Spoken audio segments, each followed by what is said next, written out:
Sabi po ng Daniel chapter 10 verse 3, I ate no tasty food, nor did any meat or wine. Ibig din sabihin yung mga fruit juices. Hindi rin siya uminom, talagang tubig lang. I did not anoint, refresh, groom myself. Ibig sabihin, hindi siya nagpapogi. He was really seriously spending quality time with the Lord. Talagang all the entire 21 days, full 3 weeks. At ano nga ang resulta? Bumaba ang anghel ng Panginoon. At pinaliwanagan siya ng 3 chapters, chapter 10, 11, 12. What is 21 days? Naglilimit ka sa pagkain at naglilimit ka sa kasiyahan ng buhay kung ang kapalit naman ito, pagsama ng Diyos, direksyon, karunungan, kapuspusan, malusog na pangangatawan, at lahat ng pwedeng ibigay ng Lord basta natuwa siya sa atin. Praise God. At habang tayo po ay nakatayo sa presensya ng Lord, let's open our Bibles sa atin pong key text for today. Ito po ay nasa aklat ng Daniel chapter 10 verse 12. At babasahin ko po sa Amplified Version Bible. So sabay-sabay po nating basahin. Lapalan. Daniel chapter 10 verse 12. Sabi po diyan, Then he said to me, Do not be afraid, Daniel, for from the first day that you set your heart on understanding this and on humbling yourself before your God, your words were heard, and I have come in response to your words. And the Lord has blessed the reading of His word. Tayo pong lahat ay makakaupo na sa presensya ng Panginoon. God is good. And all the time, amen. Palakpakan nga po natin ang Panginoon. Tama po. Magandang umaga po sa inyong lahat at malugod po namin kayong welcome dito po sa second service ng GIL San Marcelino, Malate, Manila. Ito po ang kauna-unahang linggo ng taong 2024. Kaya palakpakan natin ang Panginoon sa kanyang kabutihan. We have a new year. Amen? And we are expectant na kung paanong napakaganda ng taong 2023 sa ating lahat. Tama po ba? With the challenges and mga test, pero mga napagtagumpayan natin sa pangalan ng Panginoon, we still believe na 2024 will be better than 2023 because we have God. Tama po? Kaya sabi mo sa katabi mo, congratulations. You are blessed with a blessing. Dahil may pangako po ang Panginoon. Matthew 6:33, kung unahin natin ang kanyang kaharian at ang kanyang katwiran, lahat po ng ating pangailangan ay ikakalob niya. And I believe na ito po ay kasaysayan. Kasi unang linggo ng taong 2024, tayo po ay nasumpungan sa gawain ng Panginoon. Palakpakan nga po natin si Lord. And we will never miss a blessing from the Lord because our God is a rewarder to those who diligently seek Him. No? Napakaganda na yung mga lingkod ng Lord, yung mga tao ng Lord. Nakikita yung significance ng bawat simula. Bawat first, no? This is the first Sunday of 2024 at naandito tayo sa gawain ng Lord. Pagka naghanap yung mga angels at naglista, asan si ganito, asan si ganyan? Sasagot, andito po sa church, nagpupuri, sumasamba sa Panginoon. Very good yon. Amen po. Kaya sabihin mo sa katabi mo, very good ka ngayon. Dapat lagi-lagi. Amen po. Palakpakan nga po natin ng Lord. Hallelujah. And we look forward na 2024 will be better than 2023. Maganda po ang 2023. Amen? At alam natin na the best is yet to come. Dahil po ang ating Diyos is the God who works in an ascending manner. Ang Diyos natin, ang kanyang pagkilos ay pataas, hindi pababa. Amen po?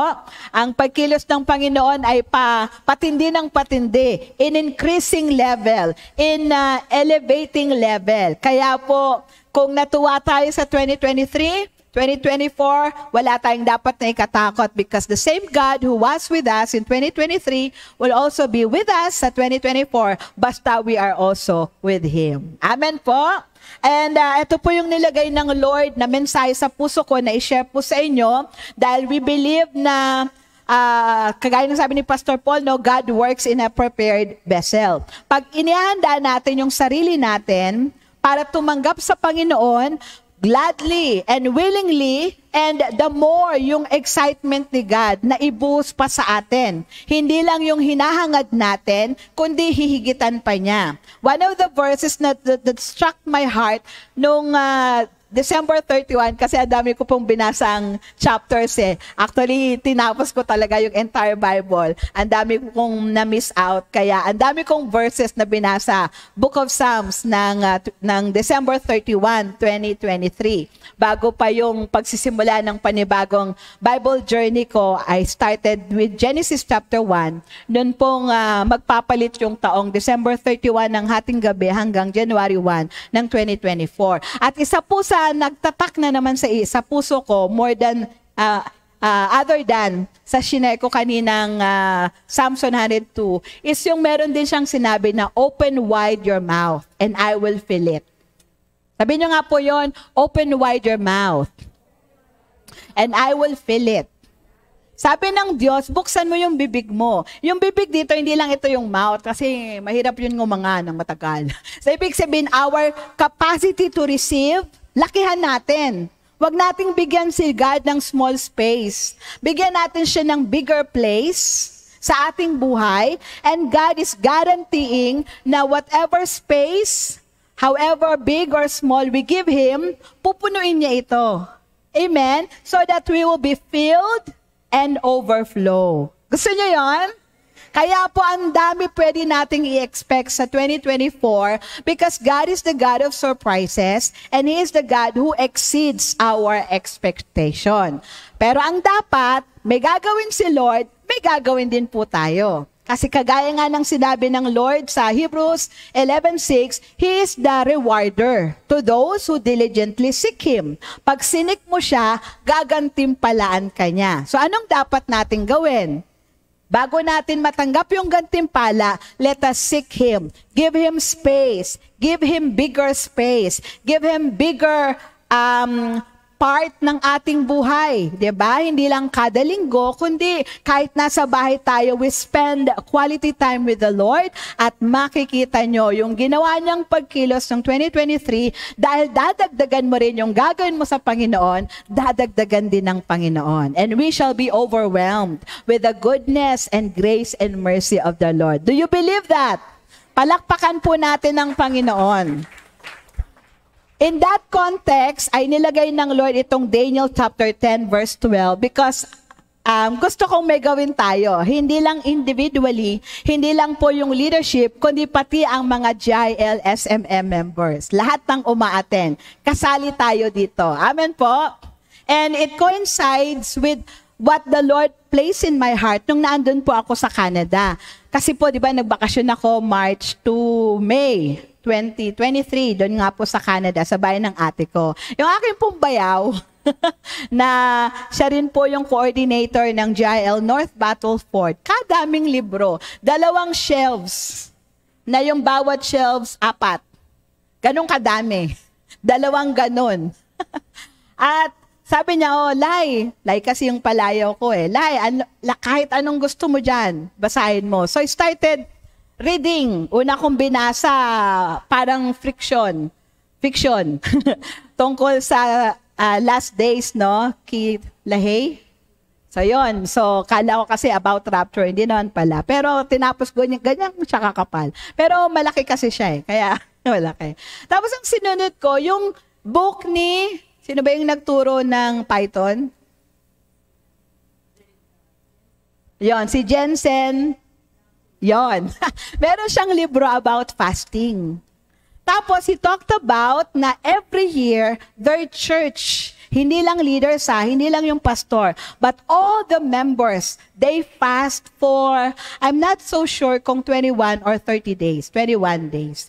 Starting with January 1, nagpa-fasting po yung buong kongregasyon. So, when he started this thing, syempre konti lang. Kasi syempre, ang hirap, mas masarap kumain kaysa mag-skip. Amen po? Pero nagsimula po siya at yung church niya sumunod ng sumunod hanggang sa ang daming mga himala pagpapala na binubuhos ng Lord sa kanilang church because everybody joined, participate in the 21 days prayer and fasting. Ultimong mga bata nagfa-fast.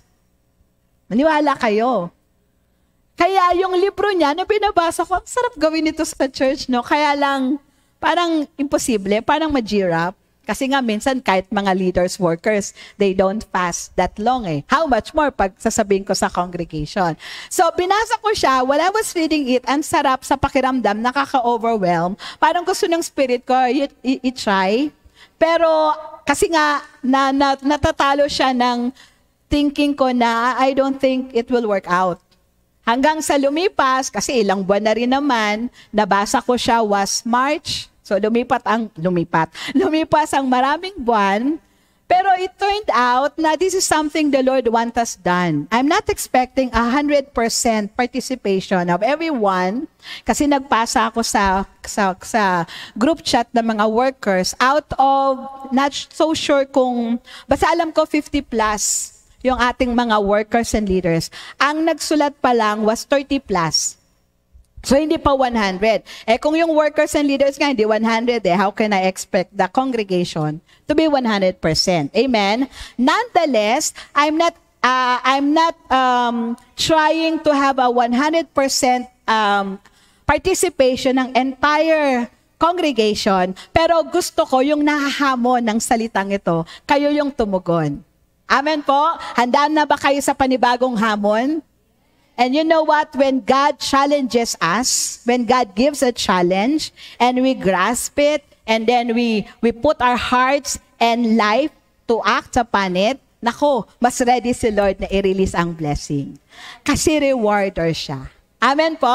At ito po yung binigay ng Lord sa akin. Daniel chapter 10 verse 12. Then he said to me, do not be afraid, Daniel. For from the first day that you set your heart on understanding this and on humbling yourself before your God, your words were heard. And I have come in response to your words. At ang title ko po dito ay Starting the Year Right. Can you say that again? Paano nga ba simulan ng tama ang taon? So yung iba, may New Year's resolution. Alam natin yan, may nagaganyan sa atin. Kaya lang, sometimes, it is just good for 1 week or 1 month. Susunod, alaan na, ningaskugon pa. Pero I believe na when we ask God to bless us and to join us, to encourage us, to strengthen us na ituloy yung magandang bagay, lalo na patungkol sa Kanya, the Lord will gladly help us. And yung term na, so help me God, ay hindi na lang siya salita, kundi makikita natin yung pag-approval ng Lord. Meron na bang stirring up of the heart? Meron bang na-excite ko anong papagawa ng Lord? Palakpakan natin si Lord. So starting the year right, and ang introduction ko dito, yung binasa natin kanina, yung Daniel 10:12, these words were spoken by Angel Gabriel kay Daniel, kay Prophet Daniel, when he decided to seek the Lord through prayer and fasting for 21 days. Kaya ngayon pa lang, alam na this. The challenge of God is, are you willing to have a 21 days prayer and fasting for the Lord? Okay lang, kahit hindi ganun kalakas. We still have the entire teaching to finish, no? Para makonvince tayo ng Holy Spirit. Amen? So, start the year right. Paano nga ba mag-start ng tama? Number 1, huwag kang matakot. Kung simula pa lang, takot ka na, ay, nako, malamang, lagi kang magkakaroon ng takot. So, to start the year right, hearken to the voice of the Lord, spoken through Angel Gabriel, do not be afraid. Huwag kang matakot. Sabi mo sa katabi mo, huwag kang matakot. Fasting lang yan eh. Di ka lang kakain, di ka naman mamamatay eh. And you know what? Even doctors prescribe fasting. Alam nyo ba yon? Para daw pag walang laman yung tiyan, makakagawa ng ibang paraan, ibang trabaho yung ating stomach, yung ating entire body. Kasi pag lagi siyang may laman, yun yung uunahin na trabahuhin ng stomach and all parts of their body. Pero pag walang laman yung tiyan, yung ating mga sangkap sa loob, iba yung gagawin. Ang gagawin niya ay i-repair yung mga cells, yung mga tissues ng katawan natin na medyo may problema. Pero dahil laging may laman ng tiyan natin, yun lagi inuuna niya. Kaya po talagang pine-prescribe ng mga doctors na minsan mag-skip ka para yun nga, yung body natin will work on something much important than digesting our food. Amen po? Ang mahalaga, laging may water. Laging tubig. Kasi 3/4 yata, tama ba? 3/4 or basta malaking portion ng body natin, tubig. Kaya kailangan laging may water intake. Marami nga daw sakit, halimbawa sakit ng ulo, sakit ng tiyan, kulang lang sa tubig. Kaya dapat lagi tayong may dalang water. Amen? So the word of the Lord to Daniel, through Angel Gabriel at sa ating lahat, huwag kang matakot. May natatakot ba sa 2024?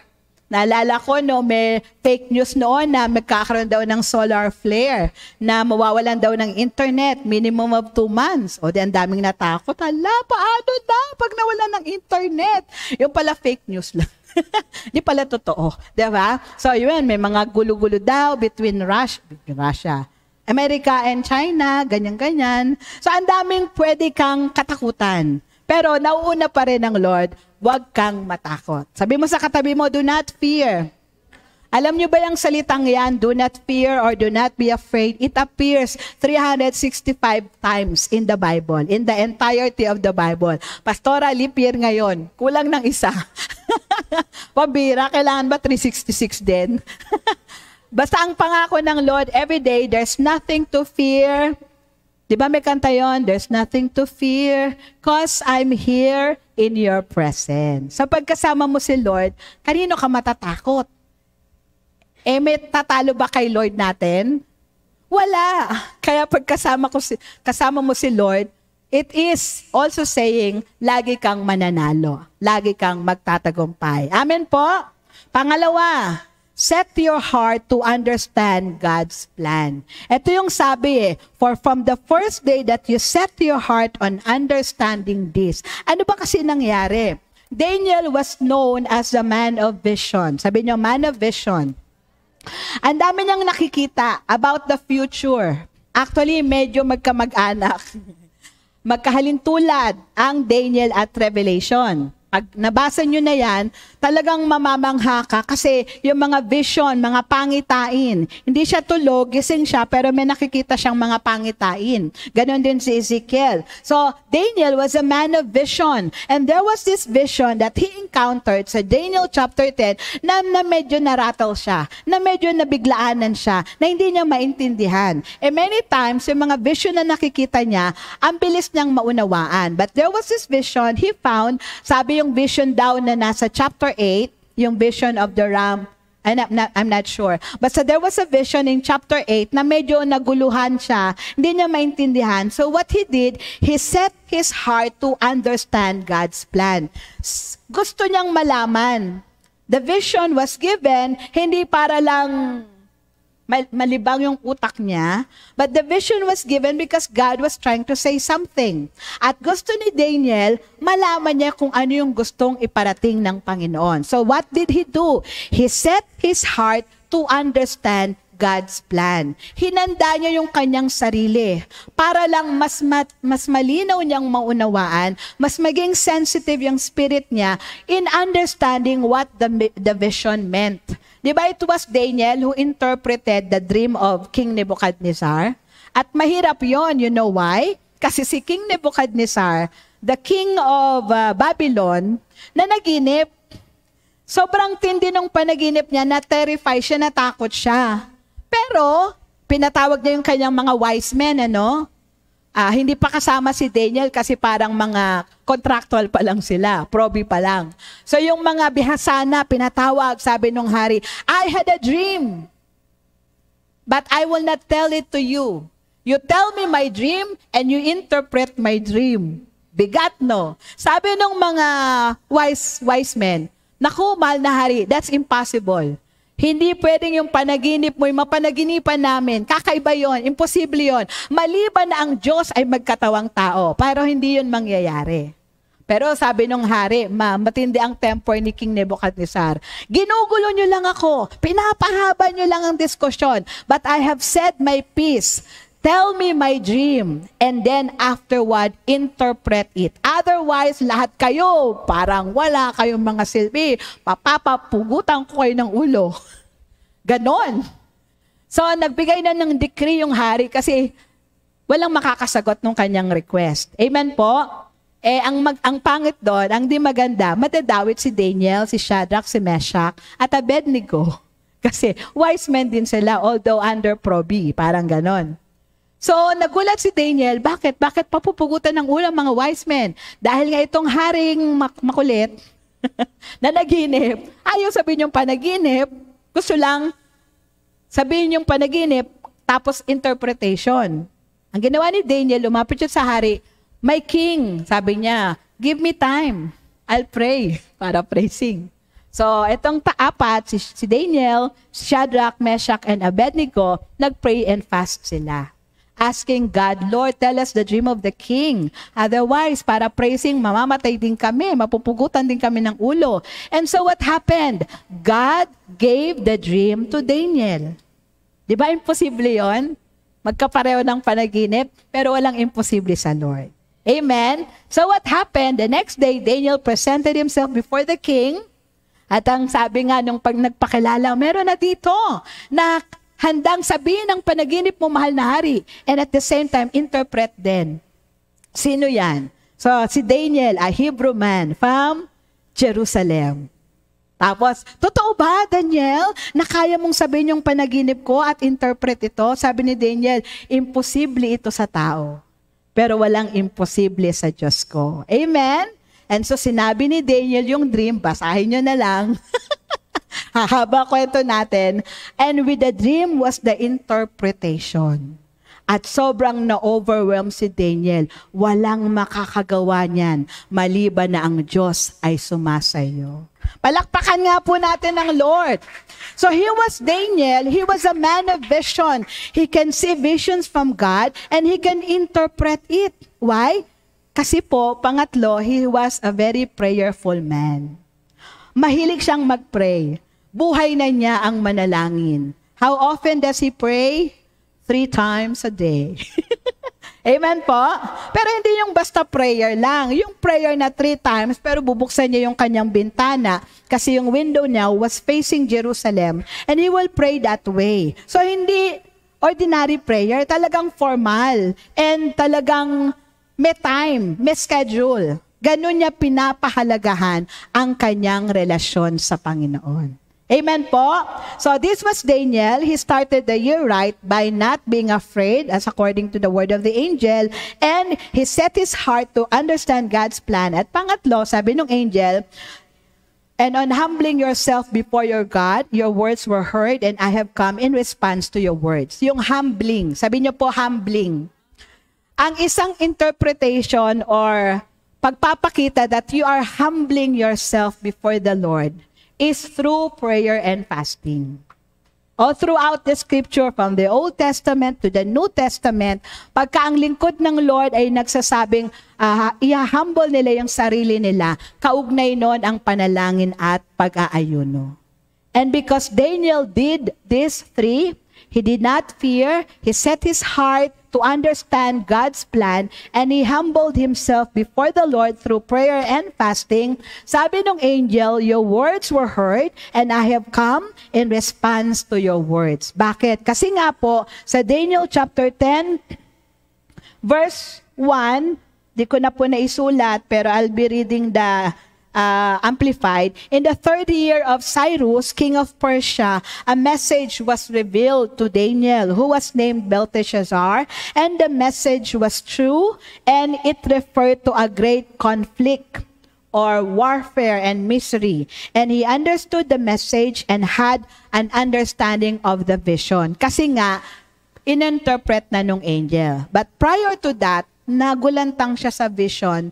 So, para maunawaan niya, he set his heart, niredy niya yung kanyang katawan, kaluluwa at espiritu, na maunawaan yung kanyang napanaginipan o yung open vision, and then he humbled himself through prayer and fasting. And in answer to his prayer and fasting, God sent Angel Gabriel.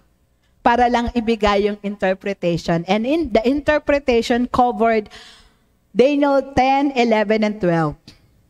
Nireveal nung angel yung ibig sabihin. And at the end, huwag kang mag-alala, Daniel, it will happen in the future. Wala ka na dito sa lupa, nasa langit ka na, receiving your reward. Amen po? And how overwhelming was that in the heart of Daniel, na nung una, natakot siya sa vision, di niya maintindihan, but then the angel of the Lord spoke to him, and now he understood.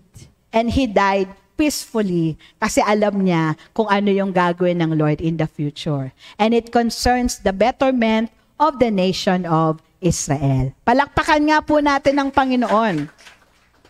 So if we will follow this formula as we sa ating pagtahak ng panibagong taon, I believe, iba-iba man yung vision ng Lord sa atin, iba-iba man yung plano ng Lord sa atin, iba-iba man yung assignment natin mula sa Panginoon, but if we do what Daniel did, never fearing, not fearing, setting our hearts to understand God's plan, gusto nyo ba yon yung plano ng Lord at hindi lang yung plano natin? Kasi may sarili tayong plano. Amen po? Ako nga, meron akong monthly calendar eh. Sulat ko na nung gagawin ko Monday to Sunday. Marami naman talaga eh. Pati paglalaban, nakaschedule. Pero hindi na ako yung per hour. Hindi na. Per day lang. Halimbawa, pag Tuesday, di ba straight from the Word, nood kayo. Every Tuesday sa Channel 33 o kaya sa Facebook. Straight from the Word from 10 a.m. to 11 a.m. Either Facebook or YouTube. Light TV, God's Channel of Blessing. Yan. Andun po ako every Tuesday. So nakaschedule yan. Tapos kung ano pa yung mangyayari per day. So ako nga may ganong plano. Pero kahit na nagsusulat ako, pagka nangyari, chinecheck ko ng red. Pero many times, at merong times na nakukross ko yon. Kasi ibig sabihin hindi nangyari. Iba yung nangyari. Amen po. Kasi at the end of our prayers and at the end of our planning, we should say, let not our will, let your will be done. Pero maganda sana, no, beforehand, alam mo na yung papagawa ng Lord sa atin. Kaya dito natin gusto, para walang masayang, para hindi ka mapapagod ng walang wawa. Kasi may punteriya lahat ng ating gagawin para sa Panginoon. Kaya napakagandang we start the year right by setting our hearts to understand, Lord, anong gusto mong gawin ko sa 2024 for you? Anong plano mo para sa akin? Ano yung desisyon na dapat kong gawin? Di ba ang ganda nun? Na before pa nangyari, nauna na yung panalangin at pag-aayuno para pag nangyari na, ay madali mo nang ma-distinguish ano yung plano ng Lord. And it is possible, pwedeng mangyari, pwede nating maranasan yung pag-guide ng Lord, pag-interpret niya, pagpapaliwanag niya sa atin, pagbibigay ng direction through prayer and fasting. Okay ba yan? Sino nang magpe-prayer and fasting ng 21 days? Aba, lumakas. Sino pa? Hindi pa tapos, kaya may makukonbinsi pa dyan. Amen po? Okay. So, ano pong nangyari?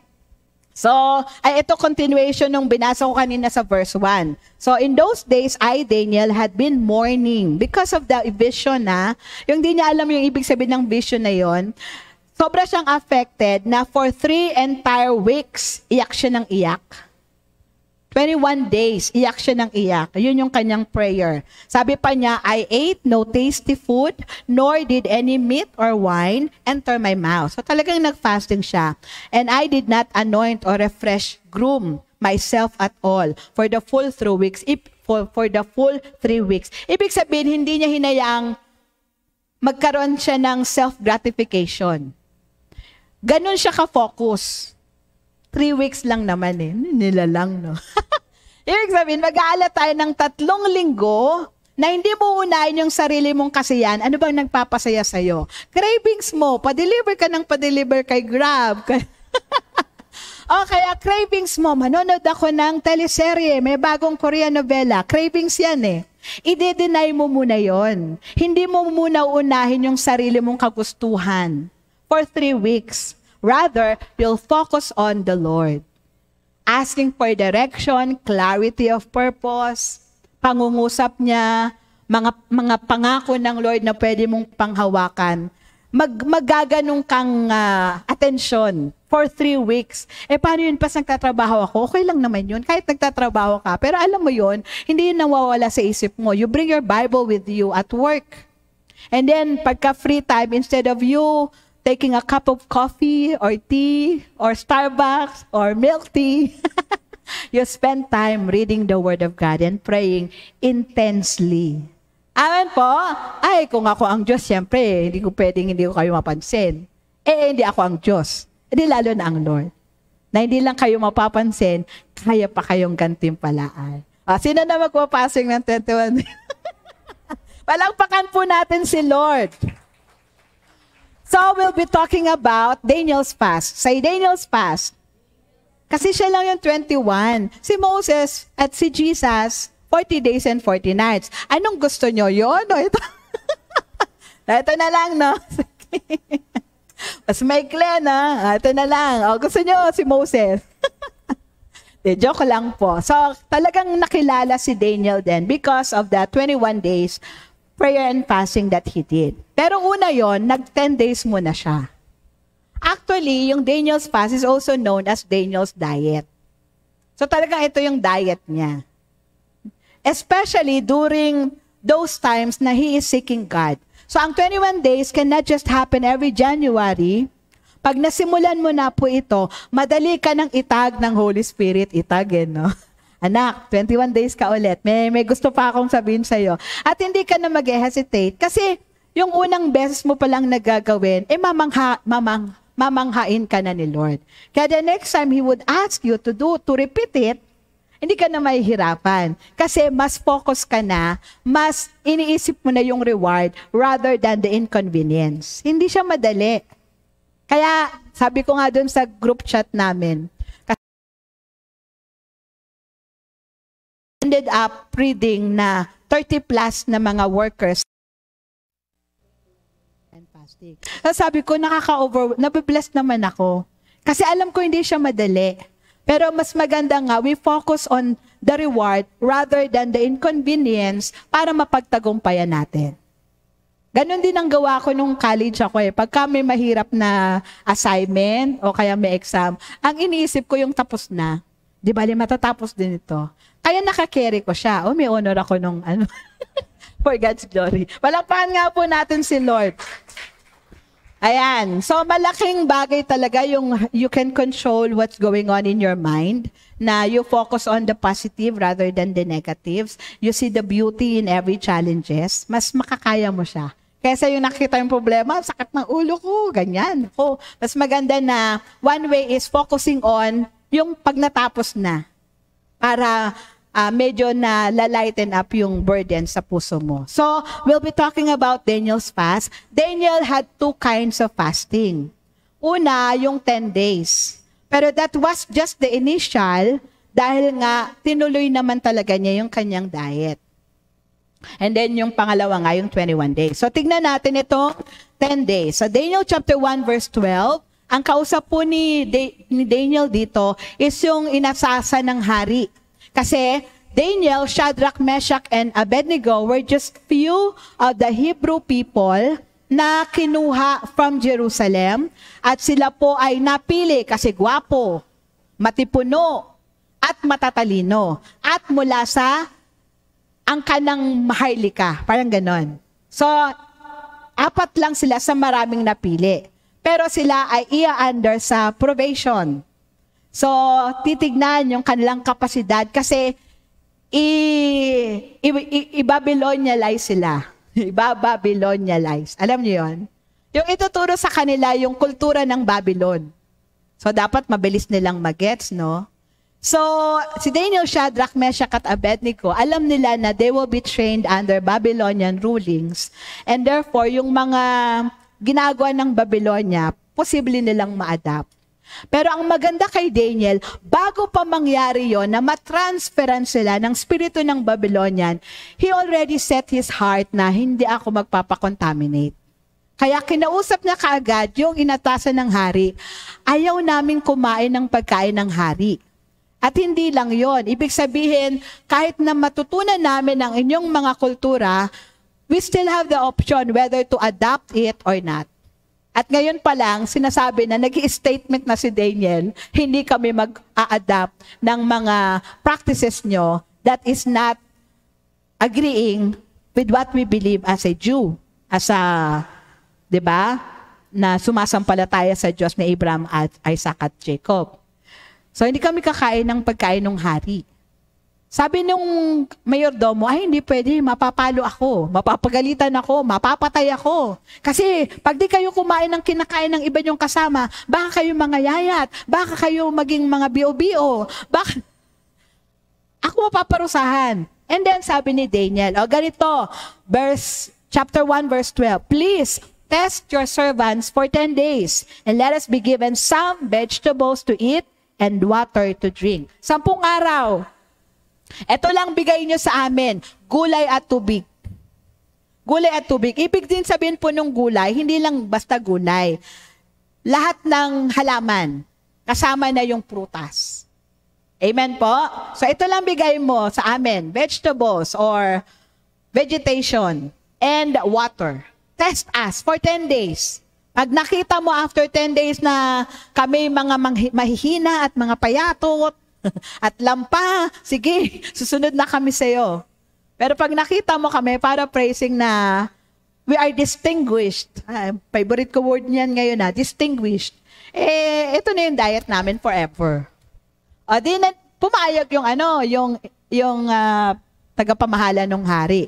And the Bible tells us sa verse 15 and 17, at the end of 10 days, it seemed that they were looking better and healthier than all the young men who ate the king's finest food. Why? Kasi hindi lang yun fasting, hindi lang yun skipping of meal, may kasama yung prayer. Lord, hindi ka pwedeng mapahiya sa buhay namin, na kahit ito lang kakainin namin, Lord, bigyan mo kami ng kalusugan. Bigyan mo kami ng karunungan. Sabi pa ng verse 17, as for these 4 young men, si Daniel, Shadrach, Meshach, and Abednego, God gave them knowledge and skills in all kinds of literature and wisdom. Daniel also understood all kinds of visions and dreams. Benefit ng nagpa-prayer and fasting because you set your heart to focus on the Lord. God, who is the God of wisdom, will fill you with His wisdom. Hello? Sinong kailangan ng wisdom? Araw-araw, we need wisdom. How to make decisions, di ba? Kasi yung decision natin ngayon can have a great impact in the future for ourselves and even for our family. Kaya talagang dapat we exercise wisdom. And God gives wisdom to those who would ask of Him and those who would pray and fast. Sino na magto-21 Palakpakan nga po natin ng Lord. So this is not just for us. This is for the fulfillment of God's plan. Biro nyo kung hindi nag-fasting si Daniel, paano kung nanaginip yung hari? Kasi chapter 1 ito. Chapter 2 yung dream of the king. Paano kung hindi siya nag-fasting ng 10 days? Paano niya ma-interpret yung panaginip ng hari? Baka pati siya natepok na. Amen po? Pero dahil he set his heart to know from the Lord, hindi siya binigo ng Panginoon. Kaya when the time comes, nung nagkaroon na ng pagsubok, there was Daniel presenting himself before the king, answering all of his questions. And the Lord was seen, was glorified in the life of Daniel and his friends. Amen po?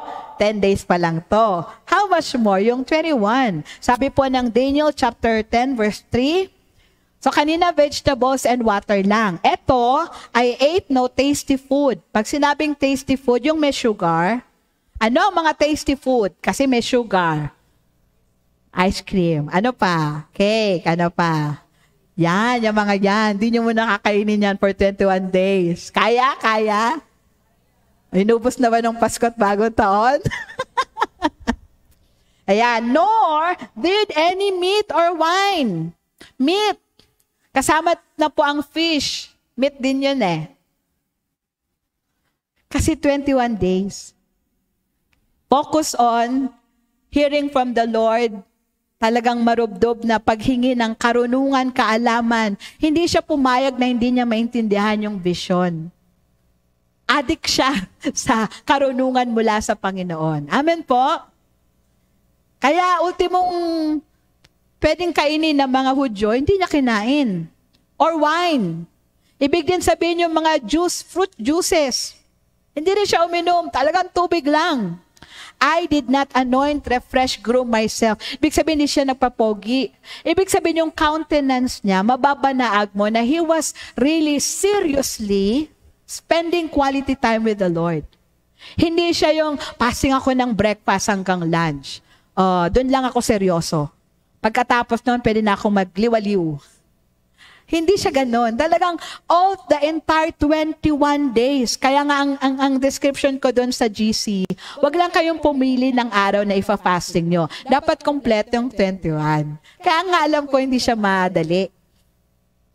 Pero the reward will be greater than the inconveniences. Amen po? Saan tayo? Doon sa hindi ka magiging inconvenience pero arakang reward? O doon sa makakaramdam ka ng inconvenience, pero may reward ka naman.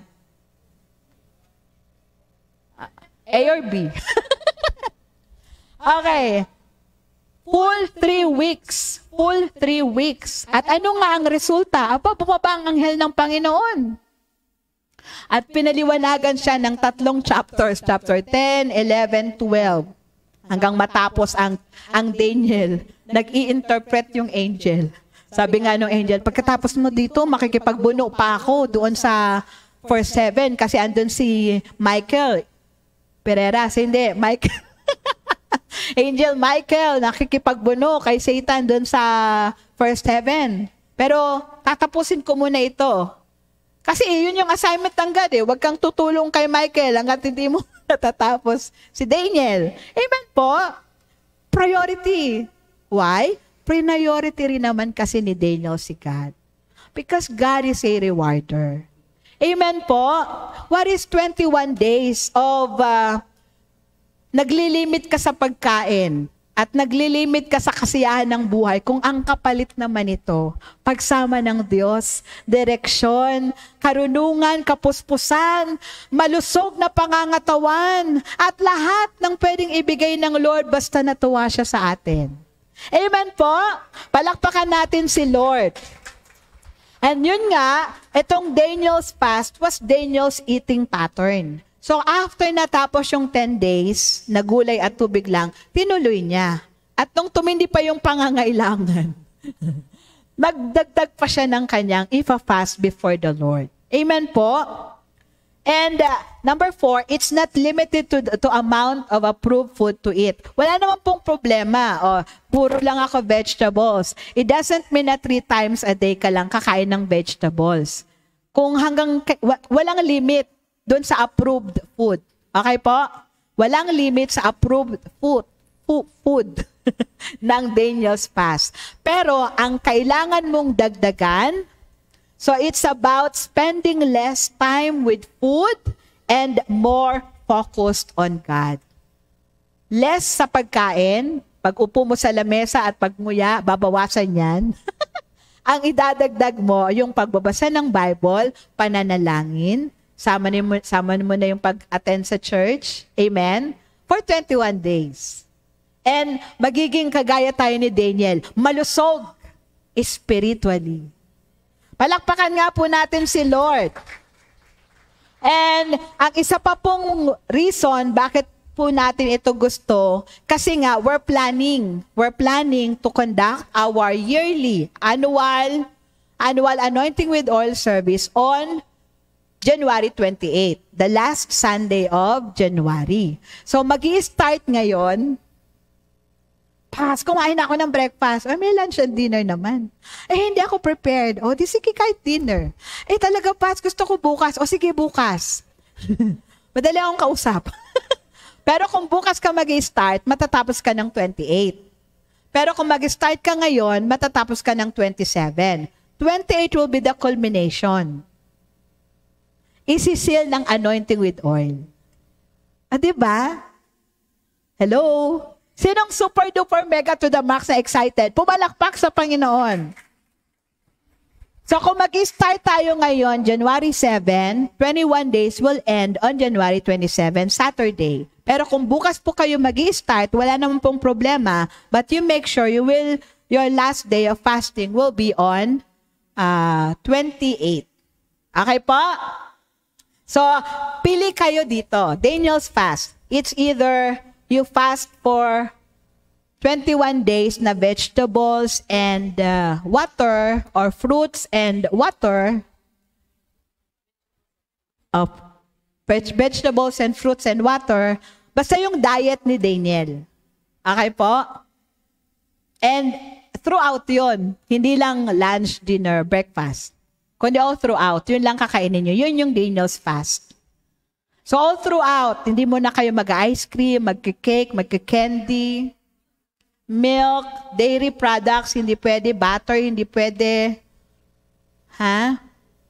Nasa sa inyo to it's your choice. Kaya I'm giving you choices, no? Pag Daniel's fast, ang pinili nyo, vegetables and fruits and water lang. Mga walang lasang pagkain. Baka naman vegetables, buttered corn with carrots. You know bakit ko sinabi? That was my plan of eating. Kasi meron ako sa bahay na kernel corn, dalawang kami kakainin ako. E nabasa ko yung interpretation. Hindi pala pwede ang dairy. Hindi pwedeng butter.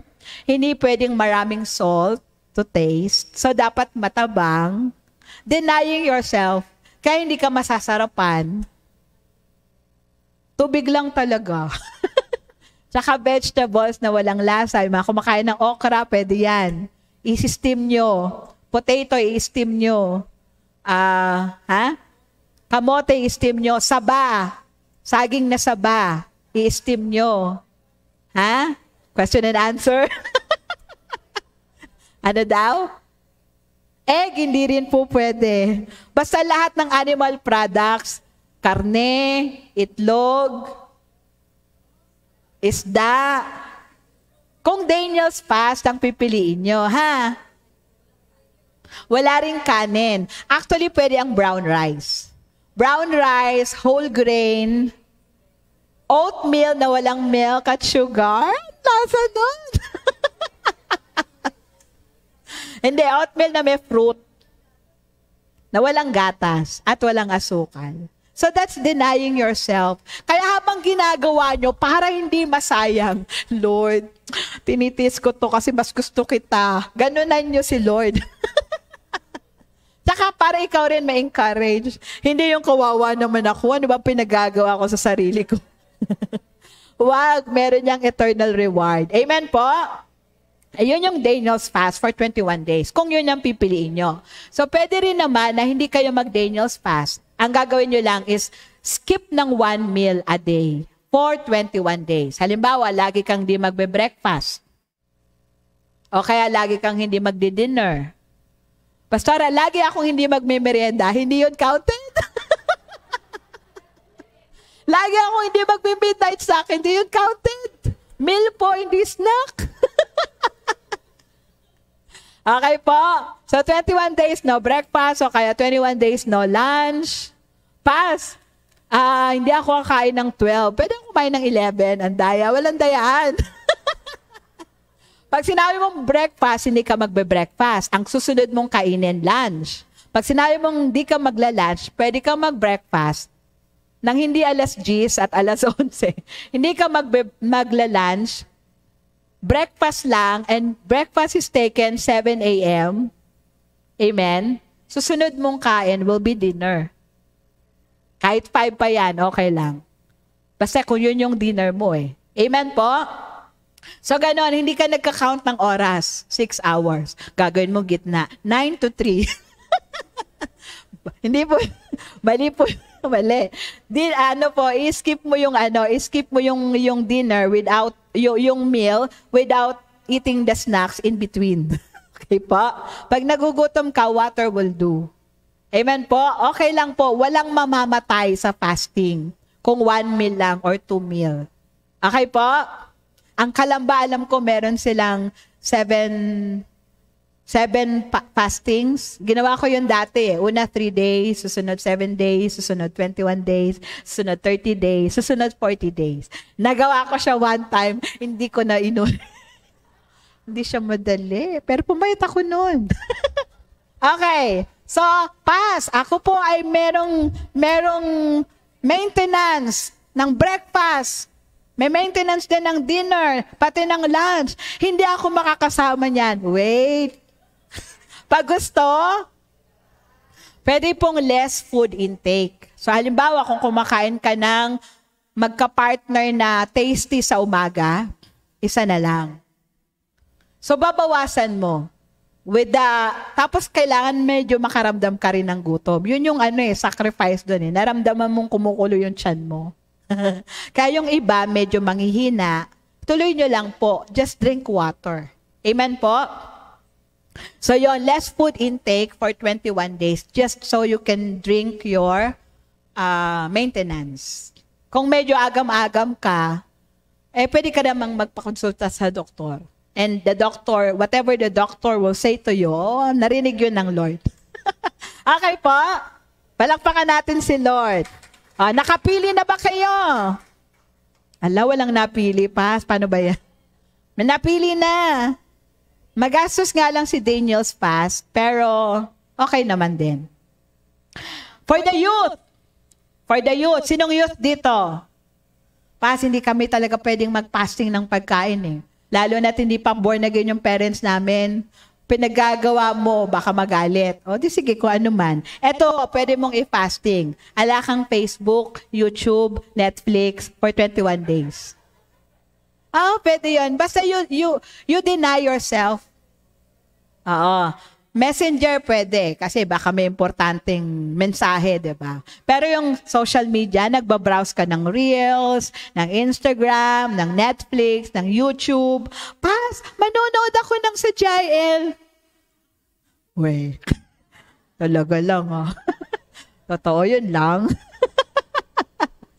Alam nyo, hindi nyo alam eh.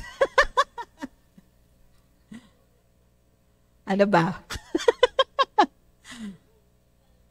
Ayun daw pwede. Just make sure yung pangalan nyo Yan. For 21 days. Or pwede rin yung no online gaming for 21 days. Mga mahilig dyan. Ang i-fast nyo, yung something you love doing. You love doing. What do you love doing? Malling. Yan. Pass. Mahilig ako mag-mall. Manood ng sine. Idagdag nyo yan sa ipapasing nyo. Hindi lang yun, Actually, itong youth din, dagdag lang din to, Yan na lang, pass, madali-dali. Uwi. Para iwas tukso, papatay ang internet. Anyway. Children, kaya sabi ngo doon ni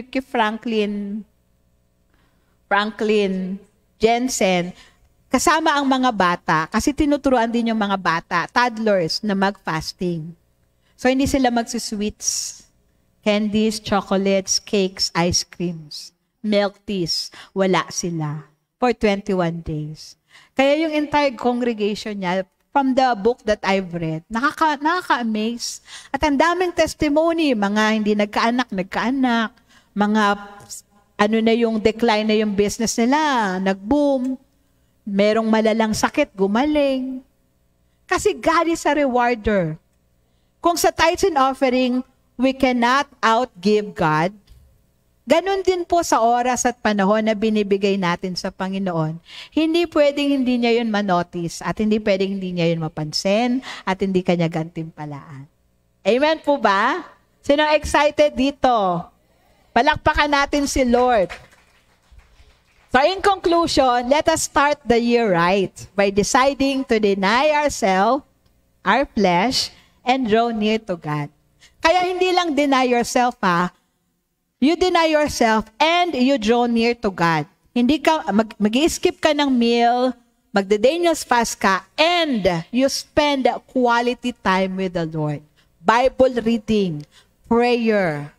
Yun yung gagawin mo kapalit ng pagkain. Kaya habang yung iba nagla-lunch break or nagdi-dinner break, ikaw naman nandun ka sa lugar mo, nagbabasa ka ng Bible at marubdob na tumatawag na nanalangin sa Panginoon. Ano bang ipagpe-pray pass? Nakalimutan ko yung pinagagawa ni Shine eh. Mamaya na lang, ipopost ko. You pray for yourself. You pray for God's wisdom, direction. You pray for God's sustenance, yung grace niya, yung mercy sa'yo, and then to your family, sa mga desisyon ng gagawin mo. Kasi it's more about preparing yourself to what God has in store for you. And you can never know na yung para sa'yo pala will have an impact to your family, to the company where you belong, to your community. Pwede yun eh. Na yung pinagagawa sa'yo ng Panginoon, may impact pala sa iba. Kaya magandang sumunod para maraming magbe-benefit. Hindi lang ikaw, hindi lang family mo. Marami. God will always look for people na pwede niyang kasangkapanin so that changes can occur sa iba't ibang aspeto ng ating buhay at ng ating pamayanan. Amen po ba? And God can open opportunities. God can make a way na, alam mo yon, mamamangha ka na may ganong scope, sphere of influence na ibibigay sa iyo ng Panginoon. I really believe na there is so much windows and doors that God will open up for the people who will seek Him, who will desire na to walk according to the plans and purposes of the Lord. Amen po? So fasting, tandaan natin, is spending more time in the Word and in prayer. So hindi yan fasting pag walang pagkain ng salita ng Lord at pananalangin. So yun yung dadamihan natin. Gaano kadami pa? Madaming. Na pag nagbasa ka ng Bible, siguro mga ngayon, ordinary, 5 minutes, 10 minutes. Pagka fasting ka, hours. Minimum of 6 hours ang 1 meal eh. 6 to 8 hours. I-devote mo yung time mo into prayer and Bible reading that long. Kaya hindi siya madali actually. Pero pag gusto, may paraan. And the glory that awaits will be greater than the inconveniences that we will feel while we're doing it. Pero kung nakahanda kang magsakripisyo, mas nakahanda si Lord na ibuhos ang rumaragasang biyaya at pagpapala para sa'yo, para sa iyong pamilya, even sa ating church. Amen po? Palakpakan po natin ang Panginoon. Tayo pong lahat ay tumayo. Bago po tayo mag-pray, gusto ko rin pong basahin natin. Let us read with faith, with understanding. Ito pong prophetic prayers and declaration. Nakuha ko po ito kay Pastor Joey sa kanyang Facebook wall. At ginawa ko rin po ito kanina sa first service at may mga nagsabi na nangilabot sila. Kasi they sense the anointing in this prophetic declaration. Kaya gagawin din po natin. Ready na po ba kayo? So this is the prophetic prayers and declarations for all of us from the Lord, no? Through Pastor Joey Crisostomo. And we believe we will receive as we put our faith into it. Kasi base naman po ito sa mga salita at pangako ng Panginoon. Ready na po ba tayo? Okay, let us all lift up our hands to the Lord. At hindi ko na po ito read after me. Let's all together read. Sabay-sabay po ha. And let us read with faith, with understanding, making it a prayer, and at the same time, our declaration of faith. Okay? Prophetic prayers, ready, go. Prophetic prayers and declarations for 2024.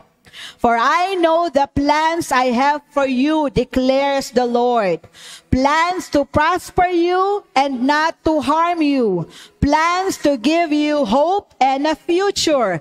Jeremiah 29:11. Heavenly Father, I decree and declare that your guiding light shines brightly upon our path. Just as you led the Israelites through the wilderness, guide my steps with clarity and wisdom. Lord, I decree and declare that your grace is sufficient for me, And in times of challenges, I am strong through Christ who strengthens me. I decree and declare that your blessings overflow in my life. I am a recipient of your favor, and you supply all my needs according to your riches. I decree and declare unwavering courage, boldness, and fearlessness within me. I will face challenges with faith and confidence, knowing that you are my shield and my strength. Just as a tree planted by the water, my roots go deep into your word. I stand firm, unwavering in my belief, trusting that you are the foundation of my hope and the source of my strength. I claim your favor surrounds me like a shield, and I confidently step into new opportunities, knowing that your hand is upon me. Just as you desire for us to dwell together in love, I declare that we are bound by your peace. Every division is replaced by understanding, forgiveness, and compassion. We stand united, a testament of your grace. Last, I decree and declare renewed hope in my heart. Your promises are my anchor, and I hold onto the hope that does not disappoint. I declare that my hope is steadfast, even in the midst of challenges. I trust in your faithfulness to bring beauty out of ashes. In Jesus' name, amen. Malakas na palakpak sa Panginoon. Hallelujah.